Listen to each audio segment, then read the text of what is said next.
नमस्कार साथियों। आज चिंतन में भगवत भक्ति का मार्ग।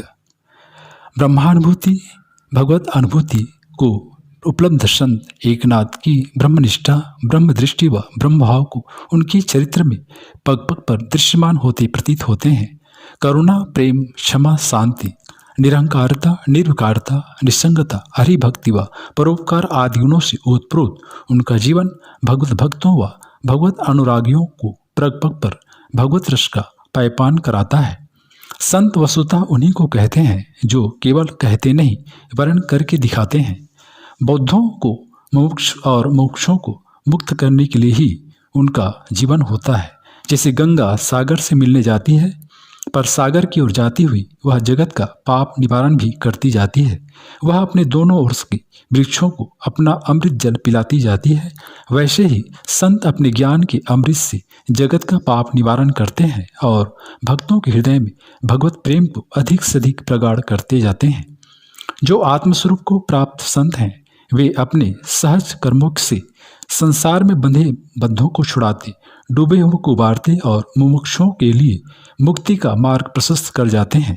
और यह सब वे यह समझ कर नहीं करते कि हम किसी पर कोई उपकार कर रहे हैं, बल्कि यह तो उनका सहज स्वभाव ही होता है। यही उनका आचरण होता है, जिसे देखकर सहस्त्रों लोग अपने लिए भगवत अनुभूति का मार्ग प्रशस्त कर लेते हैं। उनके आचरण को प्रमाण मानकर लोग उनका अनुसरण करने लगते हैं और संसार सागर से तर जाते हैं। संत एकनाथ भी एक ऐसे ही संत थे जिनके सदाचरण, भगवत अनुराग, भगवत चर्चा, भगवत भजन, कथा, सत्संग और अमृतवाणी से सहस्त्रों जीव पर तर जा गए। संत एकनाथ महाराज के सत्संग और कीर्तन पर लोगों के चित्त पर ऐसा असर होता था कि पैठन के लोग भगवत चर्चा, भगवान नाम स्मरण के आनंद में मग्न हो जाया करते थे। वे अपने सत्संग में अक्सर यह कहा करते थे कि अंतः शुद्धि, चित्त शुद्धि ही भगवान को पाने का मुख्य साधन है। सच्चिदानंद भगवान को अपने ही हृदय के अंदर जानो और अनन्य होकर उन्हें पुकारो तो वे तुम्हारे बिल्कुल पास ही हैं। वे कहते हैं कि संसार में साधु भी है और असाधु भी, पर परमार्थ और भगवान नाम का पथिक दोनों को ब्रह्मरूप ही देखता है। इस प्रकार ब्रह्मरूप को देखते देखते वह अपने निज आत्मस्वरूप को देख लेता है। वह अपने आत्मस्वरूप को जान लेता है और जहाँ ऐसी बात है वहाँ भला किसकी निंदा की जाए और किसका गुण गाया जाए, क्योंकि सब में तो उसी ब्रह्म का वास है। जब यह आत्मदृष्टि ब्रह्म दृष्टि खुल गई और जब अपने निज स्वरूप का बोध हो गया, तब स्तुति और निंदा भी तो उन्हीं में लय हो गई। वे इस बात पर जोर देते थे कि तुम्हारा हर काम ही भगवान की ओर से भगवान के लिए नियत होता है, अतः तुम हर काम को भगवान का ही काम समझकर करो। ऐसा करने से तुम्हारा हर कर्म पवित्र होगा और पाप पुण्य से परे होगा।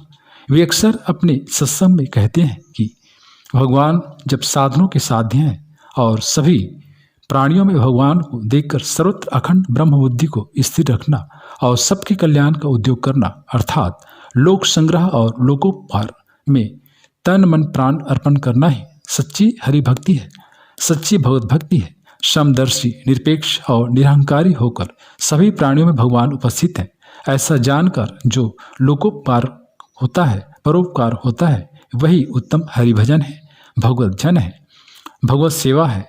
सगुण और निर्गुण में कोई भेद नहीं, क्योंकि जो स्थूल है वही सूक्ष्म है, जो दृश्य है वही अदृश्य है, जो व्यक्त है वही अव्यक्त है और जो अंदर है वही बाहर है, जो सगुण है वही निर्गुण है। पर हाँ, निर्गुण निराकार ब्रह्म का बोध होना बड़ा कठिन है, क्योंकि वह अगम्य है। सगुण साकार ब्रह्म का बोध सरल है, सगुण साकार की उपासना सरल है। सगुण को देखते ही भूख प्यास छूट जाती है, मन शांत हो जाता है।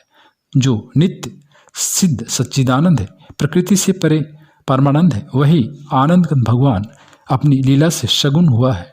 इस प्रकार सगुण निर्गुण का अभेद ही भगवत धर्म की शिक्षा है।